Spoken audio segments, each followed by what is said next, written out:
Hello दोस्तों, आइए video को शुरू करते हैं एक नए टॉपिक के साथ।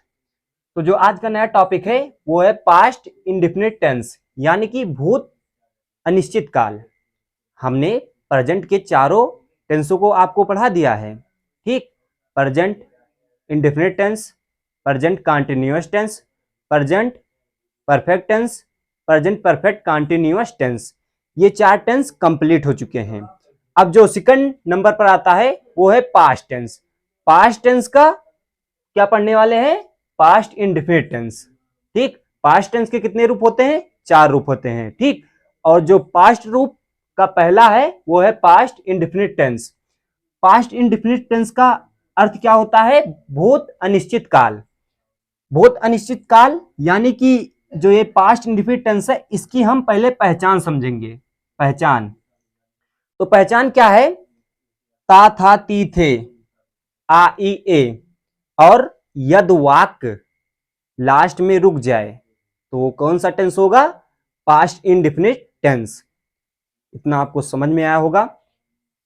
तो ये पहचान आपको ध्यान में रखना है, तभी आप पहचान पाएंगे ये कौन सा टेंस है। यद वाक में लास्ट में ताती, ते थे, आई शब्द आते हैं और यद वाक लास्ट में रुक जाते हैं, तब भी वो कौन सा टेंस होगा? पास्ट इंडेफिनिट टेंस, यानी कि भूत अनिश्चित काल। और अब समझने वाले हैं affirmative sentence. Past indefinite tense का अफर्मेटिव सेंटेंस समझते हैं।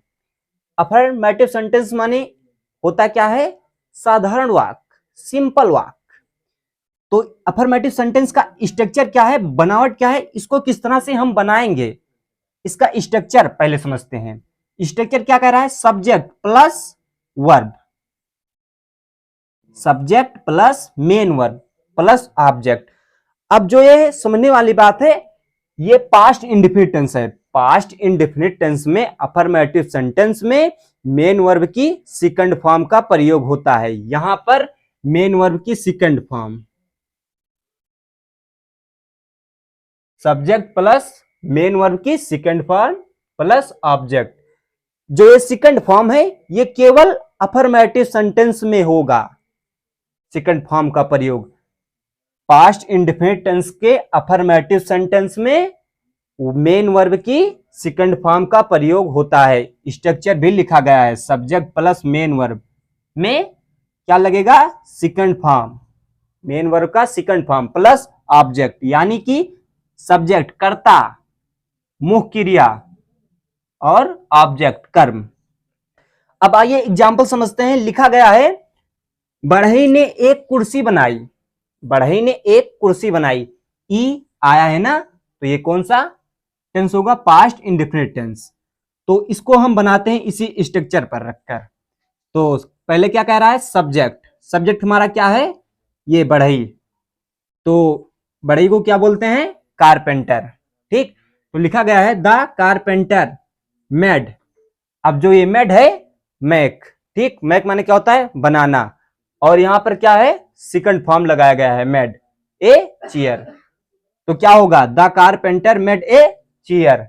ये अफर्मेटिव सेंटेंस का एक एग्जाम्पल है। आप इसी प्रकार से अनेक एग्जाम्पल बना सकते हैं। राम स्कूल जाता था, वह खाना खाती थी। इसी प्रकार से आप अनेकों एग्जाम्पल लेकर समझ सकते हैं। मैं इसको इसलिए पहले लिखा हूं ताकि जो वीडियो बने वो शॉर्ट में बने, ज्यादा टाइम की ना बने, नहीं तो वीडियो लॉन्ग हो जाएगी, ठीक। तो इसीलिए मैंने इसको पहले ही लिख दिया है, केवल आपको समझना है। तो आइए अब समझते हैं पास्ट इंडेफिनिट टेंस का निगेटिव सेंटेंस, यानी कि नकारात्मक वाक्य। नकारात्मक वाक्य का स्ट्रक्चर है subject plus helping verb. HB का मतलब क्या होता है? Helping verb plus not, subject plus helping verb plus not plus main verb plus object. अब जो समझने वाली इसमें बात है, निगेटिव सेंटेंस में सेकंड फॉर्म का प्रयोग करेंगे? नहीं करेंगे।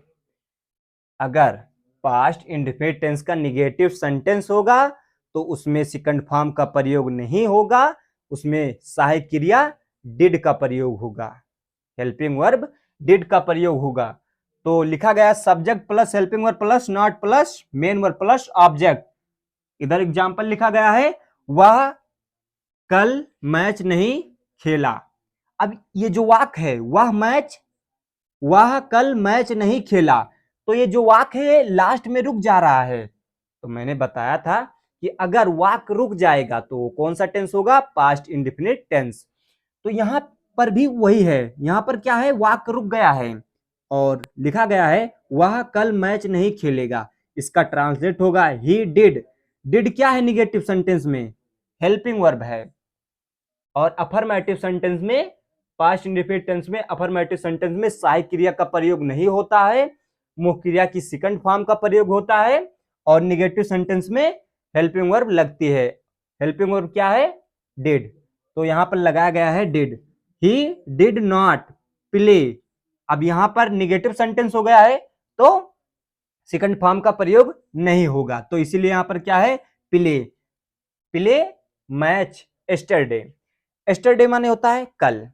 कल दो प्रकार के होते हैं, एक तो जो बीत चुका है और एक जो आने वाला कल है। तो यहां पर है वह कल मैच नहीं खेला, यानी कि बीत चुका है, तो बीता हुआ कल के लिए एस्टरडे का प्रयोग करेंगे, आने वाले कल के लिए टुमारो का प्रयोग करेंगे। जैसे वह कल मैच खेलेगा, वह कल मैच खेलेगा, यद सेंटेंस इस प्रकार होता, वह कल मैच खेलेगा, तो यहां पर कौन सा प्रयोग करते, एस्टरडे ना प्रयोग करके टुमारो का प्रयोग करते। क्यों करते, क्योंकि आने वाला कल है ना। तो मैंने बताया है कि बीते हुए कल के लिए क्या लगाएंगे, एस्टरडे, और आने वाले कल के लिए क्या लगाएंगे, टुमारो। तो आपको टुमारो और एस्टरडे का यूज समझ में आया होगा।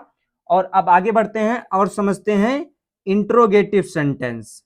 इंट्रोगेटिव सेंटेंस यानी कि प्रश्नवाचक वाक्य। इसमें क्या होगा, प्रश्न पूछने का कार्य किया जाएगा। ठीक, तो प्रश्न पूछ रहा है। ठीक, तो इंट्रोगेटिव के दो टाइप होते हैं, एक तो डायरेक्ट इंट्रोगेटिव होता है और एक इनडायरेक्ट इंट्रोगेटिव होता है। तो डायरेक्ट इंट्रोगेटिव में WH टाइप है और इनडायरेक्ट में यस नो टाइप है, जिसे हम क्या बोलते हैं, WH टाइप और यस या नो टाइप। तो इंट्रोगेटिव में WH टाइप का स्ट्रक्चर समझते हैं। लिखा गया है question word plus helping verb plus subject plus main verb plus object, और इसी स्ट्रक्चर पर बनाते हैं। वाक्य क्या है, वह स्कूल क्यों जाता था, वह स्कूल क्यों जाता था। इसमें क्या है, पहचान में क्या है, ता है, ता था ती थे। ठीक, तो इसमें क्या है, ता था, तो क्या हो गया, ये हमारा पास्ट इंडेफिनिट टेंस हो गया। तो एग्जांपल है इंट्रोगेटिव का, वह स्कूल क्यों जाता था, तो इसका ट्रांसलेट होगा why did he go to school. और इसमें भी क्या लगेगा, हेल्पिंग वर्ब डिड, और निगेटिव सेंटेंस में भी क्या लगा है, डिड। तो इसी प्रकार से केवल अफर्मेटिव सेंटेंस को छोड़कर बाकी जितने भी इंट्रोगेटिव सेंटेंस हैं और निगेटिव सेंटेंस हैं उसमें क्या लगेगा, हेल्पिंग वर्ब लगेगी। कौन सी, डिड। केवल एक ही हेल्पिंग वर्ब है, वो है डिड। तो ये समझ में आया होगा। अब समझते हैं इंट्रोगेटिव सेंटेंस का एस्नोटाइप। एस्नोटाइप, ठीक, तो एस्नोटाइप का स्ट्रक्चर है helping verb plus subject plus not plus main verb plus object. ये मैंने नॉट इसलिए लिया है क्योंकि मैं समझाने के लिए से नॉट यहां पर रखा हूं, और इसमें भी नॉट अगर हटा देते हैं फिर भी कोई दिक्कत नहीं है, लेकिन हम समझते हैं नॉट का प्रयोग। अगर वाक्य में आ जाता है कभी वह स्कूल क्यों नहीं जाता था, तो उसका प्रयोग हम समझते हैं, वही यहां पर लिखा गया है। केवल यहां पर क्या है, एस्नोटाइप है और यहां पर क्या है, WH टाइप है। लेकिन एस्नोटाइप में कहां से वाक्य शुरू होगा, क्या से शुरू होगा, तो कौन सा टाइप होगा, एस्नोटाइप होगा। ठीक, तो helping verb plus subject plus not plus main verb plus object. Example क्या है, क्या तुम खाना नहीं खाती थी, तो लिखा गया है did you not cook food, did you not cook food. इसी स्ट्रक्चर पर बनाया गया है। यदि नॉट आ जाएगा तो सब्जेक्ट और मेन वर्ब के बीच में क्या लगेगा, नॉट लगेगा। ये तो अगर आप अभी इसको लिखे नहीं है तो आप लिख सकते हैं।